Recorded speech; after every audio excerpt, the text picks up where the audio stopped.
Atas laporan Anda, jurnalis Kompas TV, Claudia Carla dari KPU Jakarta Pusat. Dan saudara, DPR RI hari ini mengesahkan pimpinan KPK dan Dewan Pengawas KPK periode 2024-2029. Dalam rapat paripurna yang digelar Kamis pagi, DPR RI resmi mengesahkan 5 pimpinan KPK terpilih dan Dewas KPK dalam rapat paripurna yang dipimpin Ketua DPR RI Puan Maharani. 4 pimpinan KPK terpilih hadir yakni Setio Budianto, Fitroh Rohcayanto, Ibnu Basuki Widodo, Agus Joko Pramono, dan Johanis Tanak. Sementara 5 Dewas KPK terpilih yakni Beni Joshua Mamoto, Ciska Mirawati, Wisnu Buaroto, Gus Rizal, dan Sumpeno. Setelah disahkan, selanjutnya Ketua DPR akan berkirim surat ke Presiden. Pemilihan Capim dan Dewas KPK dilakukan lewat mekanisme pemungutan suara oleh Komisi 3 DPR.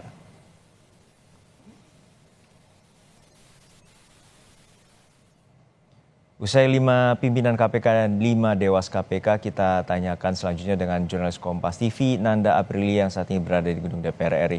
Nanda, untuk saat ini kapan DPR akan menyerahkan hasil rekomendasi DPR, pimpinan dan Dewas KPK kepada Presiden?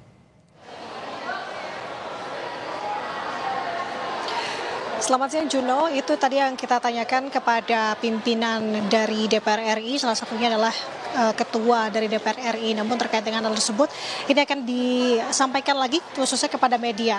Nah, kalau menjawab dari sisi KPK-nya di sini khususnya untuk pimpinan KPK terpilih, tadi kami coba untuk mewawancarai tentunya Ketua KPK terpilih Setio Budianto selesai disahkan begitu ya menjadi pimpinan KPK untuk periode baru 2024-2029. Dia menyatakan bahwa kalau menurut undang-undang yang berlaku, memang kalau untuk anggota KPK atau pimpinan KPK saat ini akan akhir masa jabatannya di tanggal 20 Desember nanti. Nah, seperti apa mekanismenya tentu akan harusnya lebih cepat terkait dengan pergantiannya. Nah, artinya Juno dan juga saudara untuk pelantikan ini kemungkinan juga akan dipercepat juga untuk mengisi keterkosongan dari pimpinan KPK tersebut. Juno, yang menarik untuk kami sampaikan saat ini, tadi ada beberapa hal yang disampaikan oleh pimpinan atau Ketua KPK terpilih Setio Budianto, beberapa diantaranya yakni mengenai bagaimana upayanya ketika nanti akan membawahi atau memimpin lembaga anti rasuah ini. Yang ia sampaikan bahwa yang pertama fokus dari awak-awak media untuk mempertanyakan apakah terkait dengan operasi tangkap tangan ini akan tetap ada ataukah tidak, namun ia menegaskan ini akan tetap ada. Namun ia mengembalikan lagi ini semua tergantung dari kolektif kolegial, artinya ia tidak bisa memutuskan sendiri dan tidak mau memutuskan sendiri. Ia akan bersama-sama dengan pimpinan KPK lainnya, keempat wakil ketua KPK terpilih lainnya untuk membahas terkait dengan hal ini. Apakah teknisnya seperti apa dan lain sebagainya ini akan dibahas. Tapi Juno, kalau kita mengingat ke belakang kembali di masa fit and proper test ketika ia menyampaikan gagasannya di hadapan Komisi 3 kemarin mengenai OTT ini, memang tampaknya masih tetap konsisten terkait dengan tetap mengadakan OTT ini, yang dimana fokusnya adalah ia ingin sebenarnya OTT dilakukan berdasarkan prioritas, bukan berdasarkan kuantitas. Nah, apakah artinya ini akan diterapkan di periodenya yang baru bersama dengan 4 pimpinan KPK lainnya? Ini akan kita simak bersama. Tidak hanya itu, Juno dan juga saudara, kalau tadi di momen pengesahannya dalam rapat paripurna bersama dengan DPR hari ini, ada satu momen yang dimana wakil ketua KPK terpilih Johanis Tanak memang tidak hadir pada hari ini. Nah, kalau tadi penjelasan dari Ketua Komisi 3 DPR RI di hadapan para anggota DPR di rapat paripurnanya, ia menyebutkan bahwa sebenarnya yang bersangkutan ini memang sedang ada perjalanan dinas, namun statusnya tetap sah menjadi wakil ketua KPK terpilih. Nah, tidak hanya itu, yang menarik sebenarnya kembali lagi Juno tadi yang saya sampaikan mengenai OTT. Tampaknya kalau dari pimpinan KPK ini ada beda pandangan mengenai OTT.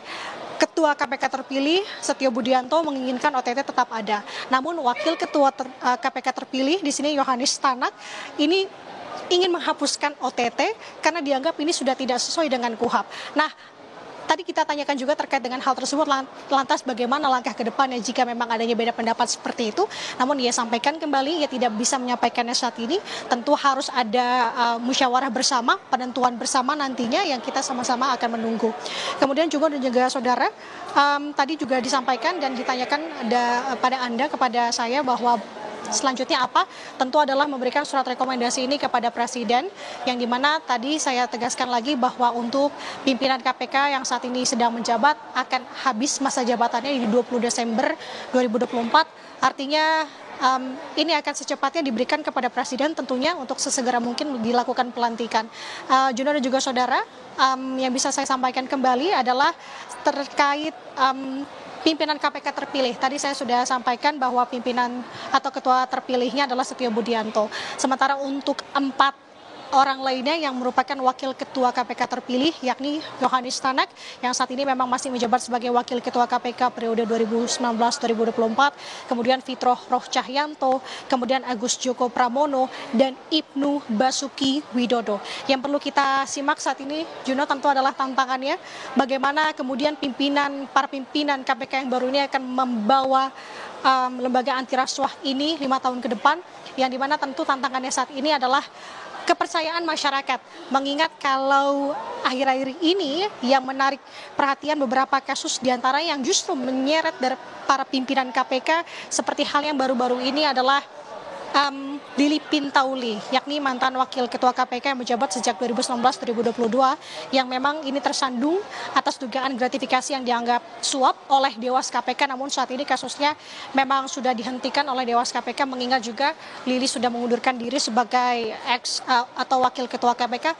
Yang terbaru, Juno, dan kita sama-sama tahu adalah kasus dari Firly Bahuri, yakni ex ketua KPK yang terseret kasus dugaan pemerasan terhadap ex Menteri Pertanian Syahrul Yassin Limpo. Bagaimana pimpinan KPK yang baru akan membawa KPK khususnya baik di internalnya ataupun juga mengembalikan kepercayaan dari masyarakat terkait dengan kasus-kasus itu. Satu, pertama tentu juga bagaimana tantangan-tantangan ke depannya. Kita akan sama-sama menunggu, sama-sama juga menanti, khususnya yang terdekat adalah terkait dengan pelantikan para pemimpin KPK yang baru untuk periode 2024-2029. Sementara demikian, Juno, yang bisa saya sampaikan, kembali ke studio. Baik, kita nantikan bagaimana kiprah pimpinan KPK yang baru untuk membawa kepercayaan publik dalam pemberantasan korupsi di Indonesia. Terima kasih jurnalis Kompas TV Nanda Aprilia dari Gedung DPR RI Jakarta.